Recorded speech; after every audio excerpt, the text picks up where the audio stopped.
Welcome to the Laws of Style, featuring conversations on creativity, fashion, and the law from the leading edge of our economy and culture. Hosted by noted fashion lawyer Douglas Hand. Hello, and welcome to the Laws of Style, downloading to you from New York City. I'm your host, Douglas Hand, fashion lawyer and fashion law professor. For this episode, I'm joined by a good friend of mine, but also fashion director, retailer, style editor, and I would say overall menswear deity, Josh Peskowitz. Welcome, Josh. Thank you, Doug. Although I can attest that I've done a few of those things. Deity is Deity? pretty Okay, demigod. Demigod. okay. Well, okay, let's talk about one of those things that you've done a lot of. You know, you have sold menswear Yes. through traditional wholesale notably at Bloomingdale's, through what I would call boutique brick and mortar, with the apex of that being Culver City's Magasin, hmm and from a major D2C platform and one of my firm's clients, Moda Operandi. We're at a time that's rough for all three of those. Certainly wholesale being the most depressed, and we've seen, some major retail bankruptcies. What's broken and what's the opportunity right now as you see it? So I think if you're looking at it from the perspective of the brand, I still think that all three channels are really important, right? So you have either, the multi-brand retail, which, in my mind, I think of multi-brand retail as being, Bloomingdale's and Moda Operandi. And I think of direct to consumer as being either your digital or your brick and mortar footprint. Yeah. I think that both of them are still extremely important. Now, when you look at what multi-brand retail does for you, it puts your brand in front of more people, right? It allows you to sort of cultivate a sense of place within within your peer group, right? Like, where are you seated on the floor, or Right. like what brands you put next to in the search, or the merchandising of the website. And those are still really important, ways to gain customer exposure, to get eyeballs, right? And the downside to that is that you don't get to control your message. Right. There are some department stores, there's some websites that are extremely good at crafting a image.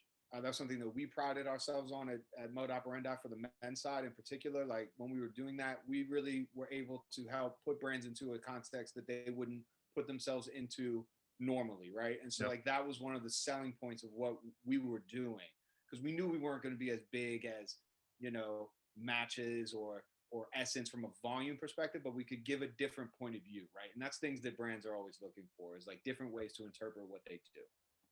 So that's important. Um, as I mentioned, though, the downside is, number one, you're stuck with the seasonal system, the delivery system, less so online than you are in the traditional department stores, and we can get into that. Um, Markdown cadence is something that you don't really have control over. Promotional activities is something you don't have control over. And there's plenty of reasons why, we're not colluding on prices, which you could probably speak to better than me. But, it is an important part of, the customer protections that are out there. Antitrust laws, indeed. But yes, you're right. Exactly. And so those are the detractors for it. And the reason that we've gotten ourselves into the situation that we're in is, starting in the early 2000s, a lot of department stores just wanted deliveries earlier and earlier and earlier and more and more and more, so that they could have something sooner. And we've sort of grown ourselves into the situation where you can't buy a winter coat when it's cold, and you can't buy a swimsuit when it's hot, right? You can only buy a swimsuit when it's freezing. You can only buy a winter coat when it's 100 degrees outside. So in this chase to be earlier and earlier. And so, like, that fundamentally sucks, and it sucks for everybody. It sucks for the customers, it sucks for the brands, and ultimately it sucks for the bottom line of the retailers. And so I think that a lot of people had been trying to figure out ways to address this situation, but it was like rearranging deck chairs on the Titanic, and then COVID was the iceberg that we finally hit, and people are actually like looking at ways to address this delivery system and how screwed up it's been for years. All that goes away when you talk about direct to consumer, right? You're in control of your message. You are interacting directly with the customer. You are capturing a higher margin for yourself, right? You're not having to pay the middleman there. And all of those things are extremely beneficial. But what you don't have at that point is the exposure to the customer. And so, really because of the fact that it's a duopoly online, it's either Facebook or Google that you're going to be advertising with. And the fact that the incremental cost of continuing to get more eyeballs in that manner between that duopoly, and because of the concentration of brands that have launched into that space, like every time we talk about the success of a Warby Parker, or we talk about, an Allbirds or something, or Away, or any of these things that are direct to consumer brands that don't really deal with the wholesale side of the business, a lot of them are like juicing their numbers and juicing their revenue by buying more and more ads, which makes it more expensive for everyone, because there's really only two places where you can go.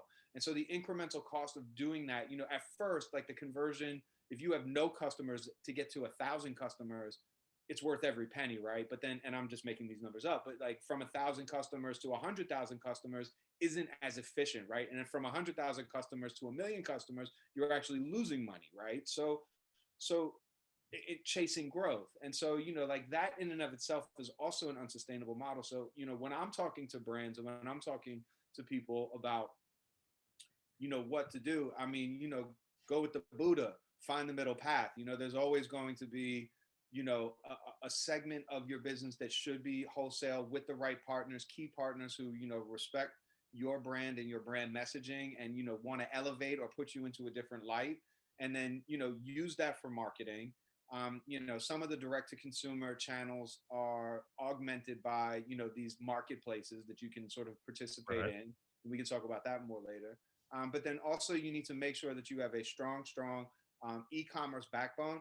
But if you're in a position to do it, I'm still very bullish on brick and mortar. Even though we're all stuck in our houses, I think that key placement of stores, if you're a brand, is still hugely beneficial in terms of a brand acquisition, a customer acquisition play, and also just from like a marketing and branding perspective, because that's really where you can still be interactive. That's my take on it. It's interesting. It's kind of like the playbook from a decade ago, right? Where you were looking at where your expenditures were. If you take that and you kind of rearrange some of those blocks and say, look, being in Saks Fifth Avenue is good for marketing. So maybe we're even going to take a hit here, but that's a marketing expense. Being on the corner of, a real retail thoroughfare in Los Angeles or Portland or London or wherever it is you want to be and your brand speaks to, maybe another marketing expense. And you're right. And it's interesting that we really are talking antitrust law. I mean, the duopoly of where you can go to get eyeballs it just favor, there was a moment when D2C was an opportunity for brands or influencers who maybe had some, a million built-in followers and they could get those eyeballs and then they could get financed. But today, competing for those eyeballs is big business. You've got to be well funded, past your Series C, D round to even step into that ring and compete for those eyeballs. Because if you're starting up a brand now and expecting some Facebook boost to give you 100, eyeballs on your product and drive you to their website, there's so much noise right now that I think it's interesting. The barriers to entry were low for a second. Now they're higher than ever for a direct to consumer brand. I totally agree. And, the same way that the gatekeeper used to be Barney's. Right. It used to be like, if you're a young brand, wholesale's the only way to grow. You need to get into Barney's. You get like your little corner shop, and like, honestly, they were going to buy like 8 SKUs, or whatever it is. But, like, I remember when I was working in editorial, before I even got involved in the retail side of things, like after high school, right? But when I got involved with the retail side of things, obviously my equations changed a little bit, but when I was working in editorial, when I was at style.com, when I was at Esquire, when I was at any of these places, I would meet a young person who has a new brand and I'd be like, this is cool. Where do you sell it? It was always the question. If they said Barney's, we could write the article Right. because it meant Well, let me that, right?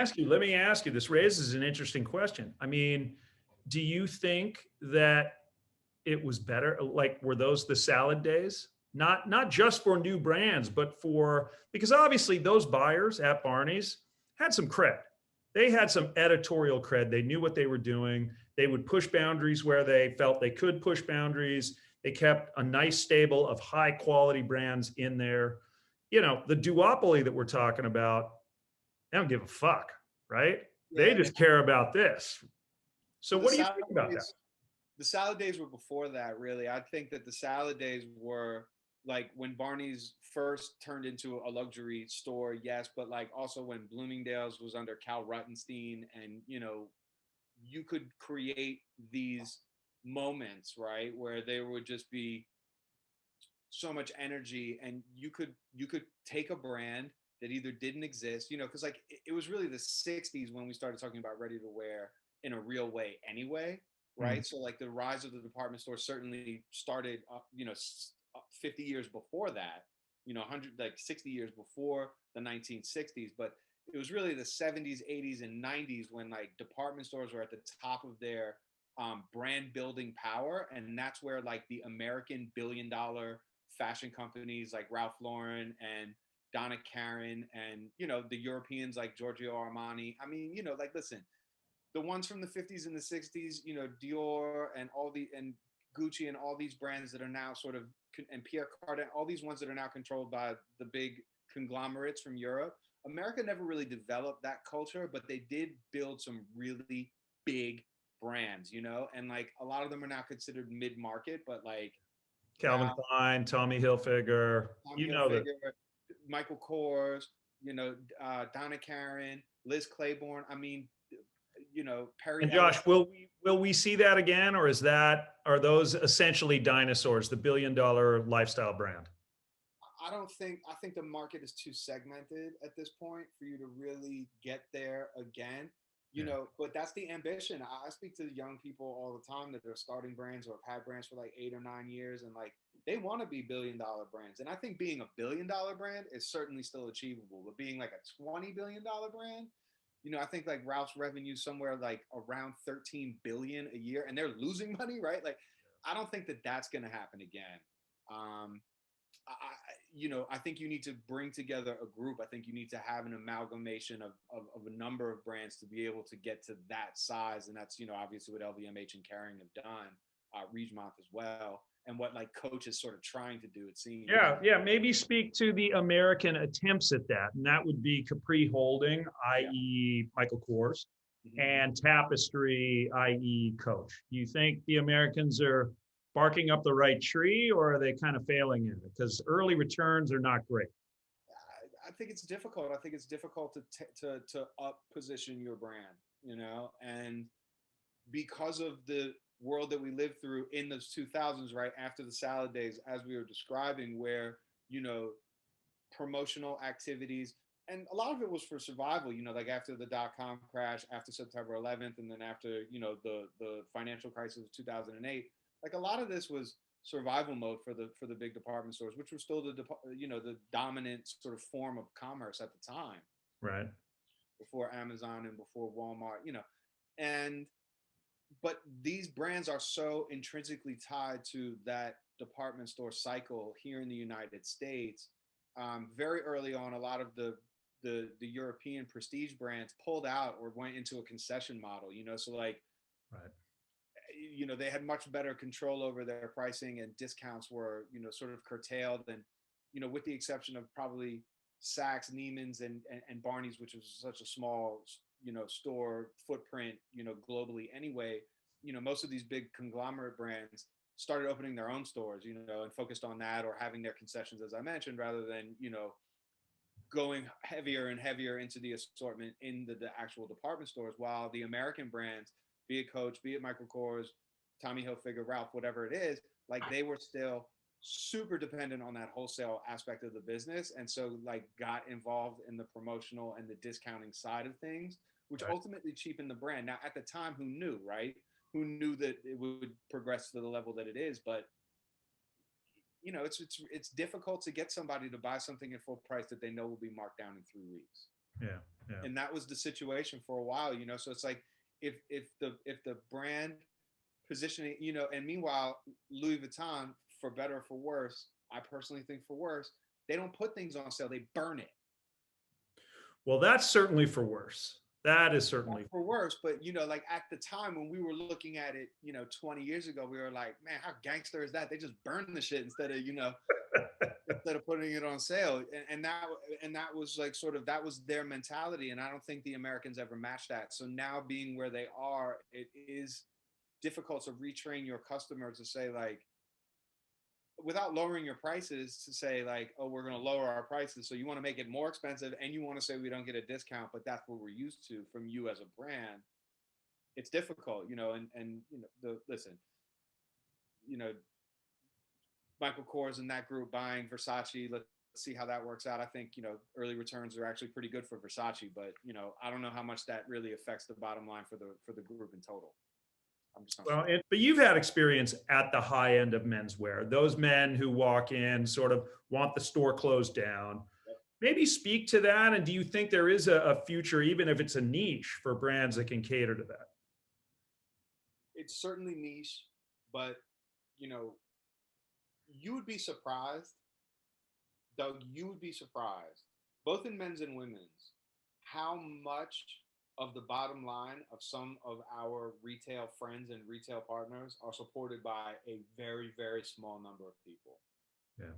Right. So when we're talking about some of these online retailers, when we're talking about some of these specialty stores in particular, but also some branches of big department stores, and like forget about it with Bergdorf's and those, it is a very, very small clientele base that is spending the money that's keeping the lights on in those places, and so there's always going to be a customer who wants something extremely special. In menswear, it's usually a customer who wants something related to tailored clothing, or like some sort of special accessory, be it a shoe or a watch band or a leather case or something like this.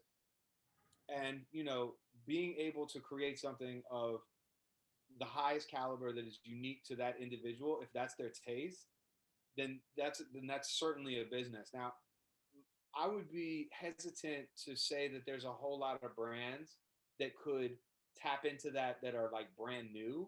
I think you need to have like a completely different approach. Like, because if you don't, like, why would you buy a 25,000? With the exception being like, let's say, for very different reasons, like a Mike Amiri or an Emily Bodie. Right. But like for very different reasons, we can talk about that. But like, if you're going to be buying a suit, like why are you going to go to this brand new suit maker when you can get anything you want made by X on Savile Row or this person from Naples, who has, decades of experience, if not hundreds of years in the family, and that could be from a conglomerate brand like a Brioni or, even a Berluti, or it could be from, like, it could be from somebody smaller like a Salvatore Piccolo or, Isaia or, something like that that's a little more niche. But, there's always going to be an aspect of their business, Brunello Cucinelli's business. A huge amount of custom work goes into that. And that's sort of part and parcel to the menswear experience. Trunk shows and special events where people come in and do made to measure, and, pick out their fabrics and feel special and know that they're going to get it. Gabardin's Atelier with Gucci up in Harlem. 100%. And, going back to what I was saying earlier about Amiri, but like Emily has been able to create this experience where there's such scarcity. Most of the things that she makes, at least at the outset, were one of a kind, right? And so you are able to create things in one-offs or custom made for certain individuals. And, then you see LeBron James wearing it, or you see, Michael Peel wearing it, or any of these people who have like a big audience, and then that helps propel the brand. I mean, you see Leon Bridges or Kendrick Lamar, any of these people wear Bodhi, and you know that piece that they're wearing you can't get, Yeah. but that custom experience is available for certain customers, and and the rest of it is sort of buoyed by that, and the same thing, very different, extremely different, aesthetic choices and ideas behind it, but Amiri, like, this dude probably he can make a whole python leather jacket for you, and it'll cost you 40 grand or whatever, but it'll be one of a kind. And if you have the money to spend on that and that's what you want, then God bless you. I mean, I personally, with the python, not for me, but as long Maybe as me with a three-piece version. Well, Three-piece. let's talk about tailored clothing. Let's talk about what we traditionally call the suit. Mm-hmm. There have been the prognostications of the death of the suit for as long as you and I have been involved in menswear. Yeah. We both, I think, appreciate what the cut and drape of a suit does for a typical man's body. Mm-hmm. It makes us all look pretty good. I think I've heard you wax poetic about what a suit can do for a man's psyche, and confidence. What is your prediction for the future of the suit, particularly in a day and age where we were already business casual 7 days a week? Now we're appearing mainly, from the waist up for the foreseeable future. What's going on with suiting, and where does its future lie? I don't think the suit's going away. Even before any of this happened, we saw a difference in the way men were treating suits and the way designers were designing suits. And it had to do with comfort primarily, right? The idea then was, I'm going from work to the kids' soccer game, then 2 drinks, and then back to the house to pack this overnight bag, to then go on the airplane and land and have the meeting first thing in the morning, and then lunch meeting, and then drinks, and then back to the hotel, sleep real quick, get on the plane again, right? You didn't want to have to take a whole lot of clothes with you in that scenario, and you wanted what you were wearing to be comfortable throughout, right? So when you and I talked about suits during that era, the accelerated age, let's call it, it was about, like, how do I still look put together, but maybe with a t-shirt or not with a tie? Maybe I'm wearing a sneaker as opposed to wearing, a hard bottom lace-up shoe. And, this is the attitude that the suit took on. Like, I was always a big fan of these things. Like I'm wearing like a work jacket, but it's made of cashmere, from our friend Massimo Alba. And, like, to me, that with a matching pair of pants and a white t-shirt was all the suit that I needed at that point, right? We're looking at the same sort of needs, but from a different angle in the Zoom age, which is like, I need to be comfortable because I'm sitting in one place for 12 hours, like just talking to people back to back to back, which is oddly more exhausting than going to 12 meetings a day in different offices. And I don't know if you agree with me or not, but I personally find Completely concur. After this, I got to teach a law school class on Zoom, and it's very exhausting. So, I think that comfort is still going to be key. There's a certain thing that you hit the nail on the head. There's something that a suit does for a man, which is that it makes him look good. It also provides protection in the sense that it is a uniform, and if somebody sees you wearing it, it connotes authority. It does all of these things for you, and I don't think that that's going away. What have we seen pre-COVID, accelerated through this period of time, is the loosening of silhouettes, more stretch being added in, more monochrome dressing sort of taking the place of the suit, like, instead of it being like a loud plaid that I personally have a lot of affinity for, and I know that you do too. Like, at certain points in our lives, you need to have that, we'll call it a fuck you suit, like, you have to have that thing that draws attention to you. But it's been muted down, and I think that trend will continue. I do also feel, though, and I'm really starting to get a sense of this talking to my friends, my fellows in the retail world, and just taking the pulse, like the temperature in general, is the minute that we all get our shots, and the minute that we're able to congregate in person, be it with friends, with family, with coworkers. Every moment is going to be a celebration, right? At least for a year and a half, maybe 2 years, right? So I think people are going to be showing out, and so every time you leave the house, it's going to be like Fat Tuesday when we're finally able to go do that.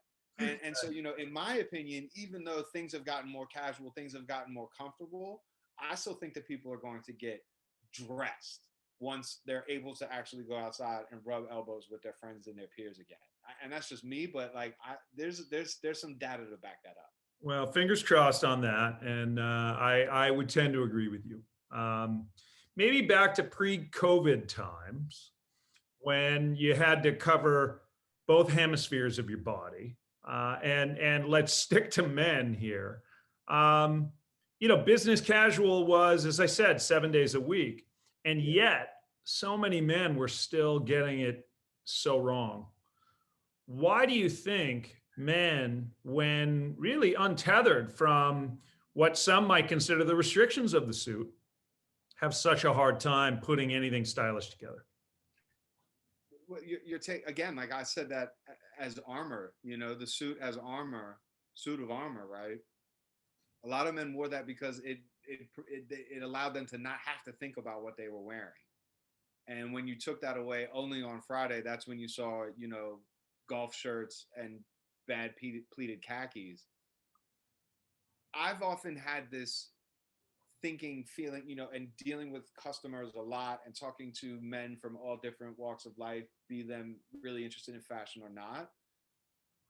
For some reason, there was this barrier in a lot of men's minds. And I break down sort of the market into 3 segments, and we can talk about that. But, there's a barrier in a lot of men's minds to being able to get dressed, whereas like their opinion in every other aspect of their life, is rock solid and 100% correct, be it about politics or music or sports or, liquor, whatever it is. But then once you get to clothes, it's just like, I don't want to stand out. And so, I really think about the market in 3 segments. And this doesn't have any actual data to back it up, but so bear with me. Well, but this has got the graduate school of Peskowitz.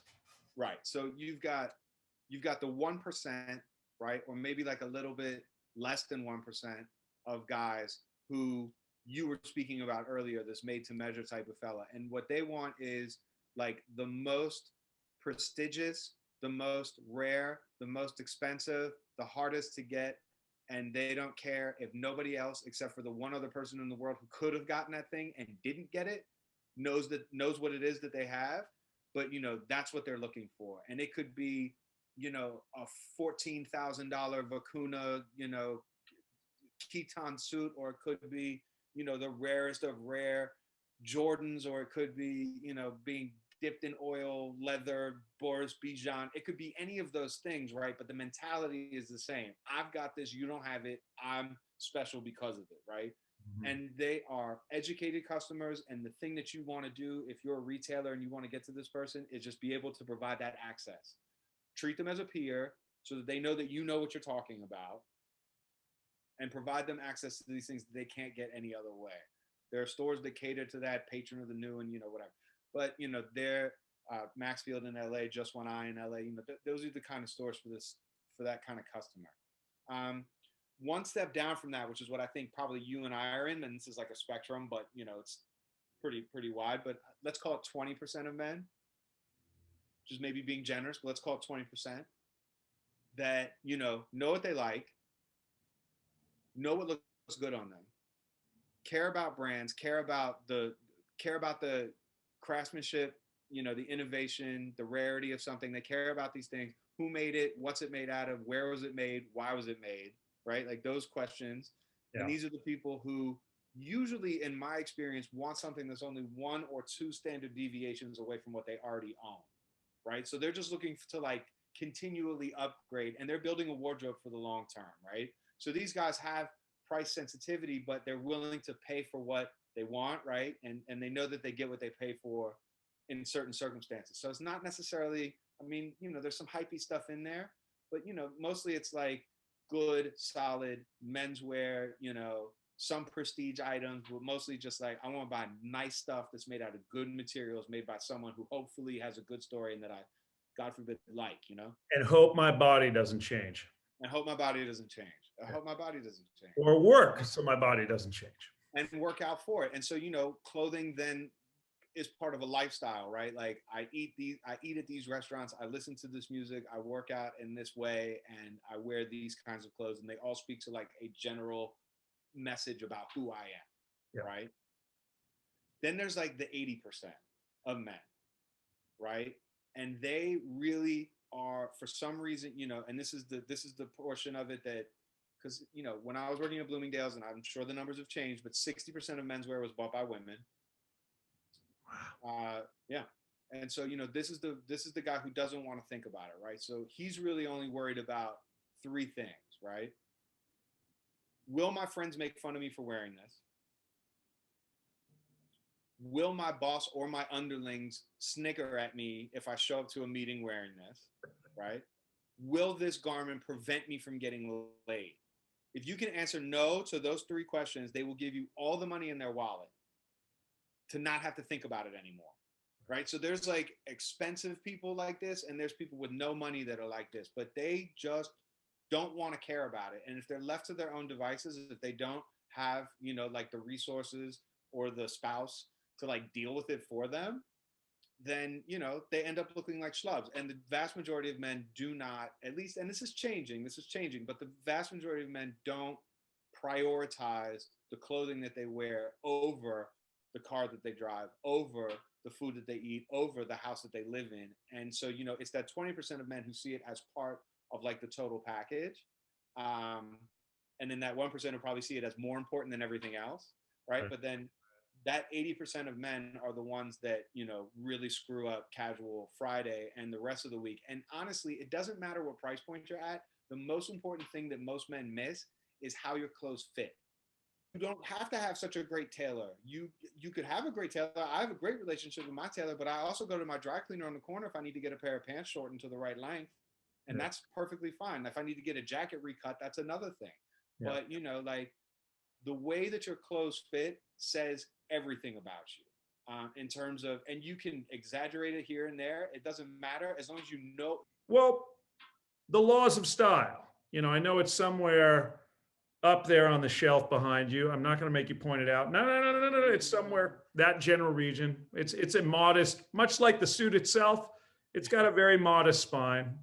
But of the laws of style, and there were many, but were there any that spoke to you specifically? You know, what you do and what you know I do, you know, they're very different things. As a lawyer, certainly appearing professional in front of your client, very important.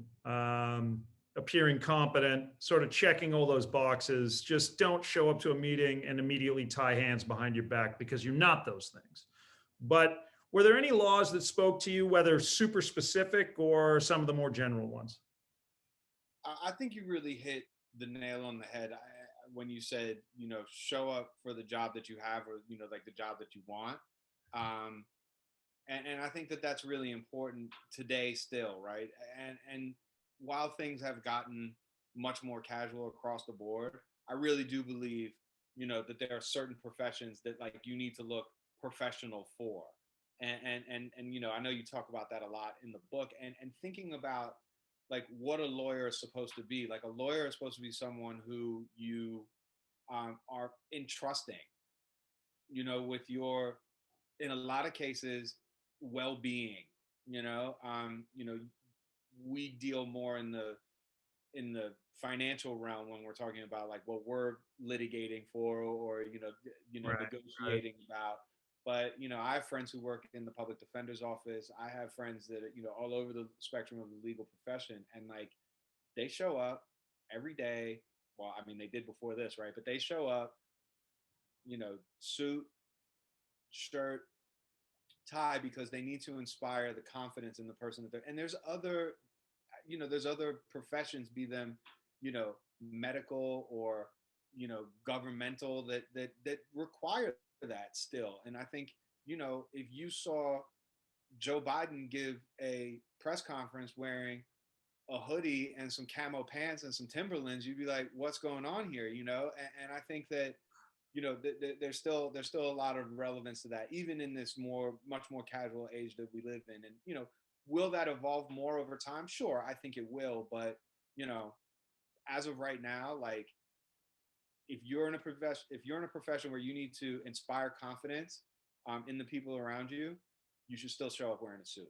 And like, for me, like, I used to wear a suit to inspire confidence in the people around me. Now, like, the code has changed a little bit, in terms of like what I'm wearing inspires what and whom, because like sort of like the general atmosphere of fashion has changed, and that's what's supposed to happen in my life.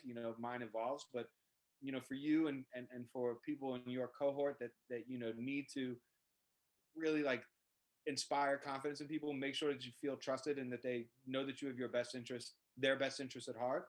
Suit's still the way to go, man. Yeah. Well, and on some level that the details matter as well. Well said. So let's maybe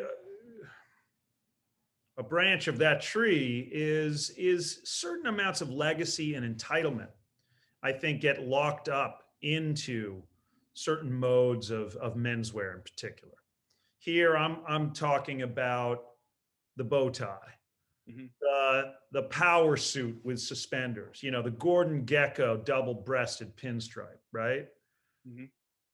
What do you think about that? Like, is that something that you enjoy seeing designers riff on as maybe an ironic statement? Or do you think that those coded messages of sort of power and entitlement, and further, within the confines of certain environments, like, you're not the 22-year-old guy wearing that, or you're gonna lose your job, right? Because you look like you're trying to dress up like the boss. Well, to answer your first part about whether or not I like to see designers play with that stuff, I always like to see designers play with things that are encoded, So like, be it a double-breasted suit or a chalk stripe or, contrast collar shirt, gold cufflinks, whatever it may be. Like, I always love to see designers mess with those codes, reinterpret them in different ways, take the piss out of them to a certain degree. Like, I always love to see that.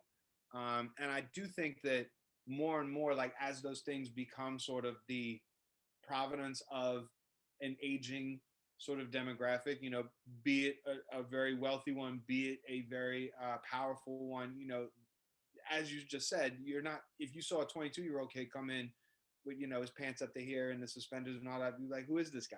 Like, get out of here. What are you doing? And that is because everybody else on his trading floor is wearing a Patagonia vest, right? And some bonobos, khakis, and a pair of Sperry's. Like, that's what they're all wearing. So, at that point, it is sort of disingenuous to dress that way. To all of our detriment, that it's the Patagonia and the Sperry, like, in my mind. But, Concur completely. So I hope that answers the first part of the question. The second part of the question is, where does that stuff fit in to the world that we live in now? And the same way, it's interesting, right? I was thinking about this the other day, because let's say that those things originated in, the 60s and the 70s, and, it was the Turnbull and Asser shirt, and it was, this and that. And in the 80s, it was the Giorgio Armani suit and blah, blah, blah, blah, blah. All of that stuff was also interpreted by Ralph Lauren. All that stuff was interpreted by Dolce & Gabbana, and like all of like sort of the big power, tailored clothing brands that came out of the 80s, 90s kind of time frame. And all of those things were reinterpreted by hip hop culture. All of those things were sort of taken and flipped on their head by the hip hop culture. And now you're seeing like another era, another group of designers that are taking what was originally flipped and interpreting it farther, so mutating it even more, and like, so if I saw a pair of suspenders in an Aimé Leon Dore collection, with like a double-breasted suit that he did with Drake's, then I would be like, that's pretty cool, like, oh, he's taking it back to suspenders. Or, you saw like, a necklace made out of gold cufflinks and Kirby did it or something. I don't know. There's plenty of people out there that could take that mantle and pass it down one step further into like the mutation of what it could all be. And I would find that to be extremely cool, and I would love to see that, because I love things that are, again, like one or two standard deviations away from what they started out as. So what it was, and that it's now been morphed into something completely different. To me, that's super exciting. I love that. But yeah, I mean, showing up wearing the full gecko when you're a 22-year-old broker, that's probably not the move. Well, so let's get some Pesco style inspirations, whether they're past or present. And I'm speaking here about men or women, but Yeah. I think for you, most likely men of style, who you either, I don't want to say emulate, because I don't think you'd admit to that, even if you did, but who you just respect. I have emulated some of the people on this list.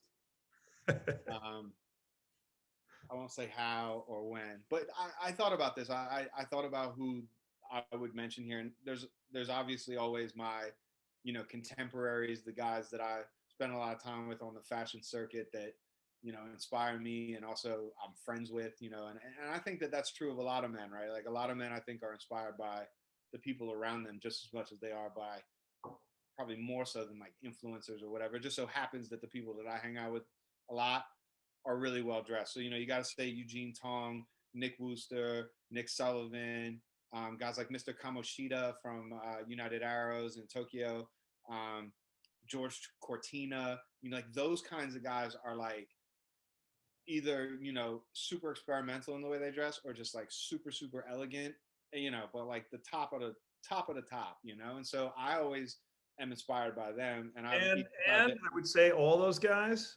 effortless. It appears effortless, which is kind of what a lot of us want. And I don't know what that is in men, where you want to be insouciant about it. It's like, yeah, just threw the shit on. But it is a driving force, I think, in a lot of men's style choices. Well, you have to put in the work, right? You have to put into the work to look like you're not working at all, right? And I always say that it's just, I buy things because I love them.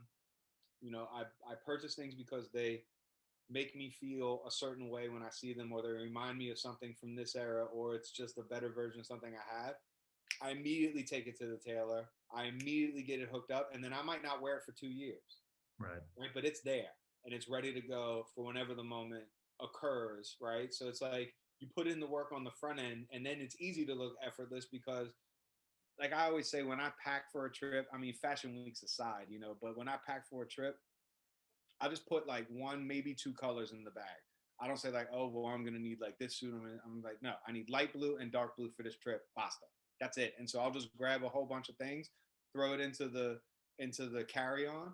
And then when I get to where I'm going, just combinations, because I know that everything in there will work together. And so, like that's the way my drawer, or, like maybe it's brown and white, or like olive and khaki, or whatever it is, but just do that. And then you don't have to think about it anymore. And I think that Nick Wooster would never do that, but the rest of the guys on this list, I think, all would ascribe to a similar sort of thought process. But other people that I've been inspired by over the years, I mean, Bruce Springsteen, certainly, Michael Caine, in a lot of his roles, and I mean his eyewear was just crazy. Leonard Cohen, double-breasted suit, no tie. Was the first person to do it as far as I could see. Brian Ferry, double-breasted suit with a tie, killing it. Like a thin, super thin tie. Yep.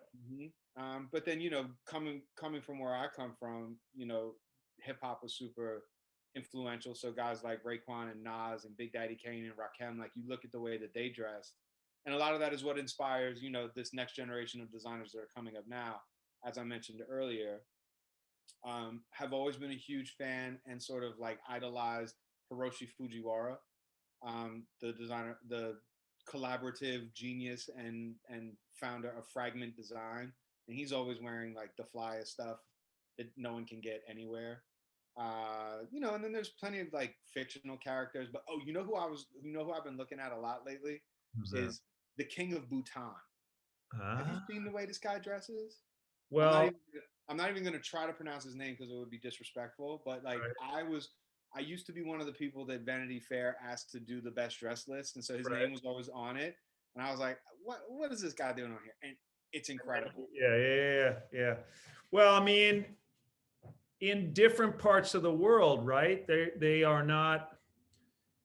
They'll wear Western dress, Sure. but they are unfettered by having to put pants on, right? And I remember I had Yoli Tang on the show, and she was like, I think unisex fashion is what fashion is. And I grew up in a world where the sarong was worn by men and women and still is. And, it's the most comfortable thing to wear. And I will admit, I will raise my hand and say during COVID, I've walked around the apartment in a sarong and a dress shirt and even a tie on, and it looks a little bit disjointed, but from, the top up, I still look professional. From the bottom down, I am damn comfortable.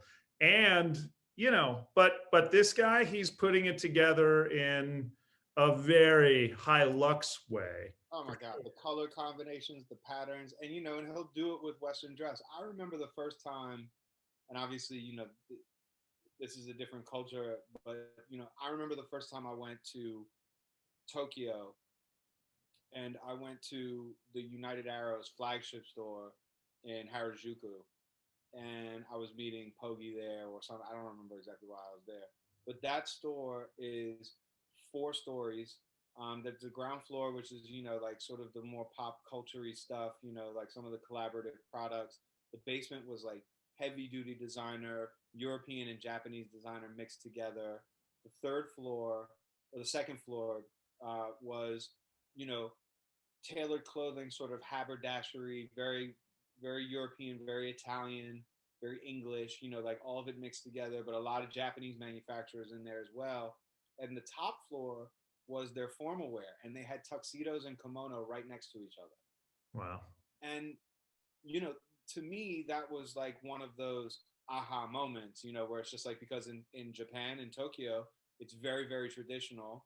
I mean, through all of Japan, but like, a kimono is even more dressed up than a tuxedo, Right. right? And so, depending on the formality of the actual event, one is more appropriate than the other.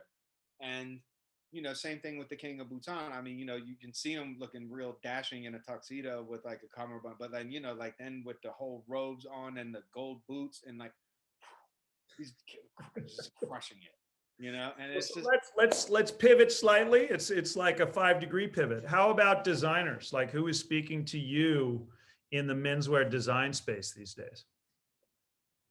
I mean, it's still a lot of the people that I've always loved. I probably number one for me is still Dries Van Noten.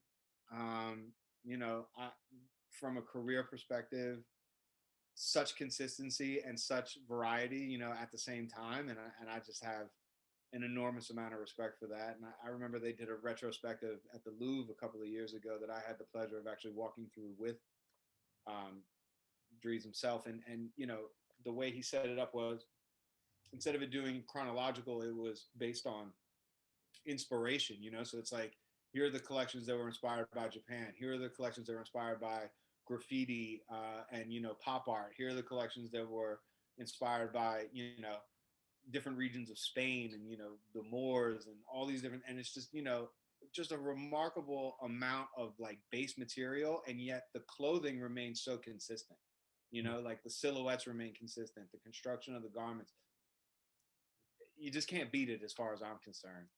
I think Kim Jones is doing a great job at Dior. I'm interested to see what, and like his men's couture for Fendi was like, there's a couple of men's pieces in there, but we'll see how that develops further. Um, but me, man, like I love the independent guys. I've been rooting really hard for Nicholas Daly for a few years now. Okay. Love Nick Daly, love what he does. Um, here in America, I had the pleasure of spending some time with Teddy from ALD last week, and got a lot of respect for the business that he's building. Really, really cool stuff he's doing. Brendan, Noah, his brand, just really, really strong. Uh, you know, there's a few other guys that I love out in LA. I love Second Layer. Obviously we mentioned Emily Bodie. But I still wear a lot of Massimo Alba. You know, I still wear like a lot of weird Japanese brands that like Booked and Bloom and like these other things that I've only found on those trips when I've been able to go. Let me ask you this: are you because you obviously have a closet that is vast. You may have dedicated a child's room to it, but do you thrift, and do you have turnover with your garments? Are you are you one that sort of views, hey, I'm going to wear this and I love it, but after I wear it, because it is so distinct, I'm going to pass it on to the next great wearer of this garment? I do that if it's friends. I give away a lot of clothes to friends. I donate stuff that's been used, not used into the ground, but that isn't really gonna fit the bill for me or anyone that I'm particularly close with anymore. So things do get rotated now. I keep a lot of stuff. I keep a lot of stuff for reference. Like something I might have worn something into the ground and blown the ass out of this pair of pants, but I still love that pocket. And that pocket could come in handy down the road. So I hold on to those things, or certain like military or workwear pieces that of a certain vintage. You always hold on to those whether or not you wear them. You sound like a designer, Josh. Is that ever? I mean, so I feel like I've lived lives as a guy who's into his 50s now. Would you ever design? You could. I would never call myself a designer, even though I've taken flat pattern and draping classes. I'm not of that skill set particularly, but I've worked in product development quite a bit. I really enjoy it. I love working with people that are really smart and talented, and sometimes could use a little perspective. That's something that I really enjoy doing. Like, hey, I know you do it this way. Have you ever thought of it this way? And that collaborative effort is always something that I find to be very energizing. And would I ever do it for myself? Yeah, I would consider it. Would I ever do it for another company, another brand? Yeah, I would absolutely consider it. And I have done it on small scales before, but I've never been like designed by Josh Peskowitz. Well, actually once or twice, but we'll see. We'll see what happens. As you said, Close no doors. I've done a lot of things, myself.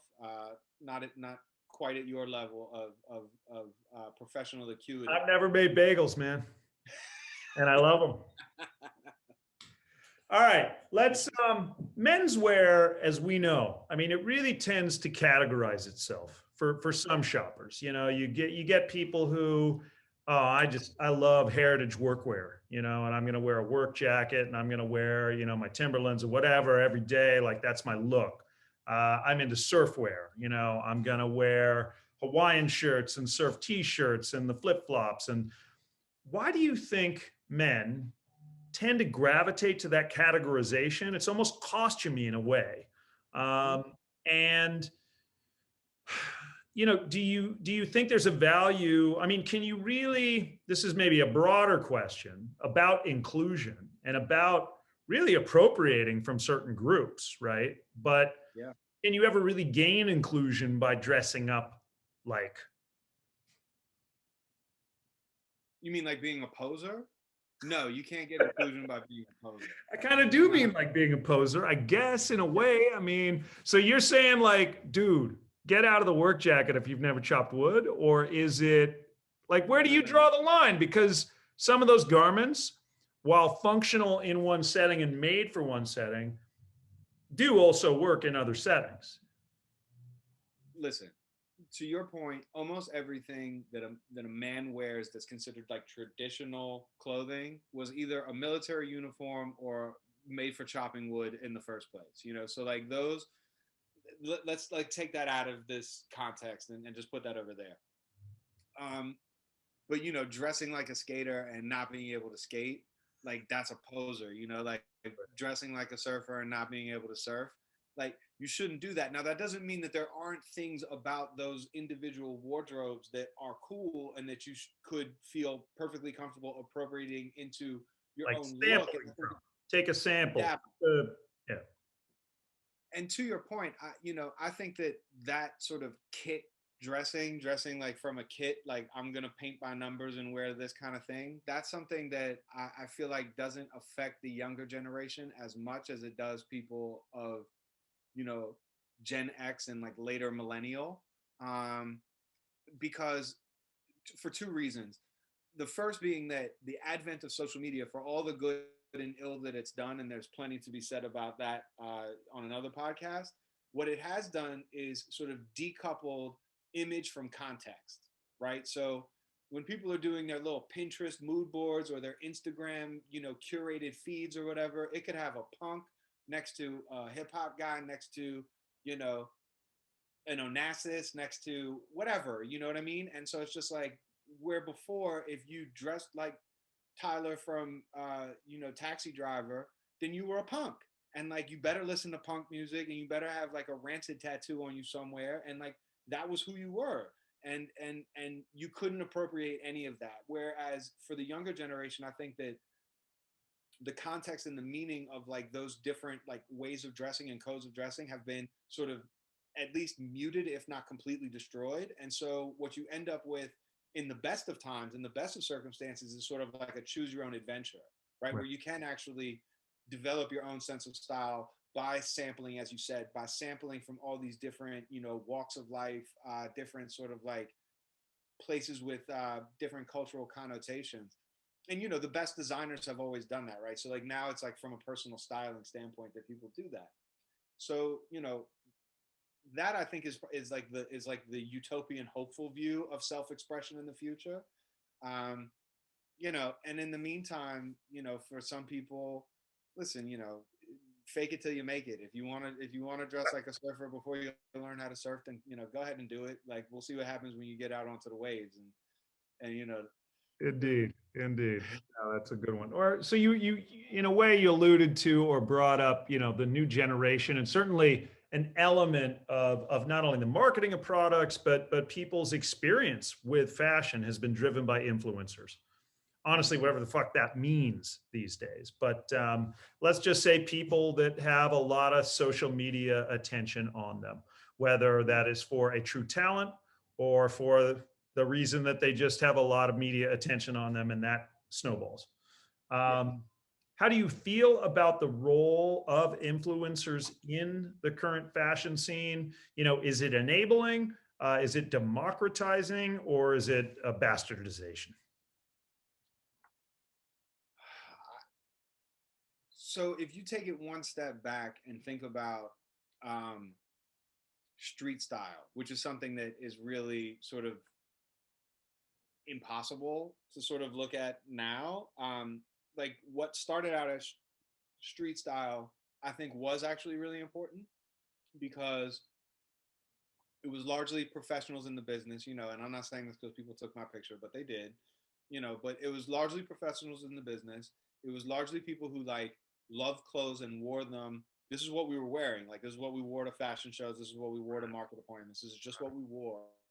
And, you know, as we said earlier, like a man tends to look at his peers for inspiration more so than he looks at a celebrity, right? Because he's going to need that affirmation from those people too. Seeing regularly sized and shaped humans wearing things that were perhaps a little more daring from a color or a fit perspective or whatever it is, I think that was actually hugely beneficial to like being able to relate to fashion in a better way. You know, that first sort of like flush of that time and the people who came out of that largely are not influencers because they have jobs. You know, they have jobs that are not professional influencers. Well, and they didn't curate their feeds on a minute by minute basis. Well, I mean, it became as with anything. If there's an opportunity there and there's money to be made, eventually it will become irrelevant because more and more people will pile into it, right? So, you know, I think at least in the men's space, I know that in the women's space, influencers are still much more important in like sort of like the marketing ecosystem, and you know, it's looked at as a line item next to, you know, the Google ad sales and, you know, the building of the store. Like they look at it like that. In menswear, I think it's probably less helpful. I do think that probably the shift away from the big time influencers that have millions and millions of followers sometimes they still move the needle if it's like a Kardashian or something like that. But, for the most part, I think, smaller audiences, higher engagement is probably more authentically going back to that idea of, this is someone who I see as a peer. This is someone who, I actually trust the opinion of. But it at the end of the day, like, to me at least, it's super disingenuous. And that's just my opinion. Like, I don't like, listen, you can have nice cheekbones and still have another job. Like, it doesn't necessarily mean that you need to do a step and repeat on your deck every day, to like get your promotional joints in there. But look, like, I'm not going to take food out of anybody's mouth, even though most of them look like they don't eat. I'm not going to take any food out of anybody's mouth. If that's how you earn your living and people are willing to pay you, but like, in terms of like what it means to me and what it means to like the marketing campaigns that I'm involved in, I'm just like, look, if you guys feel like that's necessary, let's try and find some authentic people who, speak to an audience from like a real place. Right. But if you guys want to allocate those dollars someplace else, I'm totally cool with that too. Right. All right. Well, Josh, this has been a great chat. That's a wrap. Thanks so much for coming in. And any last or parting words? Doug, you're an inspiration to millions. You're the original influencer. We all love you, and seriously, man. No, you do something that I have a lot of respect for. You carved your own path, and I think that it's really important for people to acknowledge and recognize that there really wasn't such a thing as a fashion lawyer before Doug Hand. And so, like, it's an honor to be your friend, occasionally your client, and also a guest on your podcast. Well, thanks again. Thanks for the kind words, and I hope to see you in person real soon. I'll hold you to that. All right. Bye now. Bye, man. Thanks, everybody. You've been listening to The Laws of Style with Douglas Hand. For more information, go to our website at www.hballp.com. And you can also follow us on Instagram and Twitter at Hand of the Law. Thank you for tuning in, and stay stylish.